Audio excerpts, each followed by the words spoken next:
Hi everyone. Today I am going to tell you a short story and the name of my story is Gandharva Vivaha. This one I read from the Sanskrit version Mahabharata and I wrote it on my own style. I had given the name as Gandharva Vivaha. So let me begin the story. Maybe if it will take too much time, then I will break this story into two parts. If it can be finished within minimum 10 minutes, then so far so good. Otherwise, please watch the second video also. Now let me begin my story. King Janmejaya very humbly asked sage Vaishampayan, "O Rishi, please tell me the stories of my ancestors." Then Rishi Vaishampayan was very excited. Immediately he said, "O king, if you are so desirous to hear the stories of your ancestors, definitely I am going to recite it." Because he heard the whole Mahabharata from Vyasadeva. So Rishi Vaishampayan said, and all the rishis present over there, they just heard the epic of Mahabharata. So Vaishampayan said, "King Dushyant was your one among the ancestors, so let me tell his story first." He began, "Long ago, Dushyant was the king in Hastinapur. He was a very well-known king. Even he was known as the lion among the kings. He was virtuous and very generous.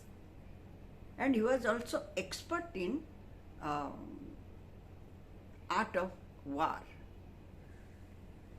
He was well versed with the Vedas and Vedangas. People were very happy during his reign. There was no untimely rain, no diseases, no famine. So obviously people would become happy. So they were very much satisfied. And he was a good hunter.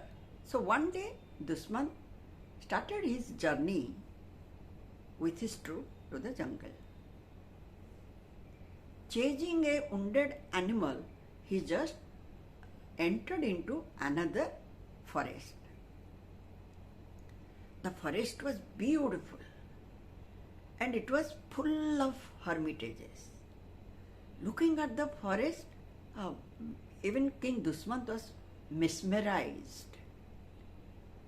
The beautiful chirping sound of the birds, the fragrance of the flowers, and the free movement of the fearlessly movement of the animals. He was just surprised to see that forest. And he thought that it was no less than the garden of Indradev, that is Nandan Van. However, he just roamed around it and he was very interested to visit the hermitages. Just not to disturb the sanctity of the forest, he asked his troop to stay in the outskirts. He went inside the forest to visit the hermitages with his minister and priest. And there was a beautiful river flowing over near the jungle. The most attractive hermitage was Rishi Kanwa. Even Dushyant wanted to visit Rishi Kanwa's hermitage. So he just asked his minister and his priest to stay there, and he went himself to the hermitage. When he entered, instead of seeing Rishi Kanwa, he saw that a beautiful girl was roaming around. And he was surprised and he asked, "Oh beautiful lady, who are you? why you are roaming over here? Then the lady said, O king, my father has gone to collect the fruit. Please be seated here. When he will come, you can talk to him. Then King Dushyant was very curious to know why she called father. Then immediately he said, Oh beautiful lady, can you tell me how come you are his daughter?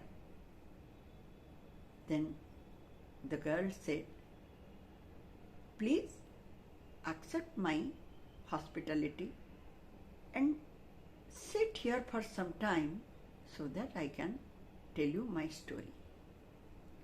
That I once I heard when my father was telling to one of the rishis. Then she began her story. And by that time, without knowing anything about that girl, Dushyant was just lost himself in her amicable behavior. And he fell in love with her. So he kept quiet and sat there to listen her story. Then Shakuntala began her story. Vishwamitra was deeply engrossed with his meditation. He was by birth a Kshatriya, but due to his austere asceticism, he turned into a Brahmin. Looking at his severe penancy, Indradev was terrified. He then asked his most reliable and beautiful Menaka to come and just break his meditation, Vishwamitra's meditation. Menaka was very much scared hearing to break the meditation of Rishi Vishwamitra because she knew him very well. She heard about the wrath of that Rishi. He was very short-tempered Rishi. And he was so powerful that he could create, Vishwamitra could create another world, a river, mountain, anything. And if he wants, he can turn anyone into ashes by his celestial power. So she was very much afraid to do that work. But since Indradev just commanded her, she was bound to listen to him. So she came to Vishwamitra, but she just hovered around Vishwamitra's, where he was doing his meditation. She just hovered around to allure him with her youthfulness as much as she could. And ultimately, she was successful at her mission. Rishi Vishwamitra just when saw the beautiful lady Menka, he just desired to have companionship with her. So he left the tapasya and asked Menka to be with him. And days, months, years passed and they both just enjoyed their life together. One day suddenly Vishwamitra left Menaka and went away. By that time Menaka was going to give birth, a baby. So she also gave birth a beautiful girl, and she kept that newborn baby just on the bank of the river, and she went away to her abode, means Devlok. She was a Apsara. She went away. The baby was all alone on the bank of the river. At that time, a huge bird, which is known as Shakuna, he saw the baby girl. He came and just spread its wings to protect the baby from the wild animals. And the next day, flock of Shakunas came and protected her. Kanna was just at a distance. The next day morning, Kanna was doing some rituals.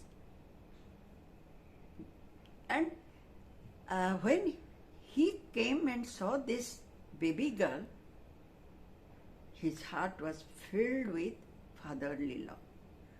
He felt very bad that how could the mother left the baby, newborn baby, in this condition. He adopted that baby girl as his daughter and named her as Shakuntala. Since she was protected by the Shakunas, her name was given as Shakuntala. And, O king, that Shakuntala is me. Then Shakuntala said, I am so unfortunate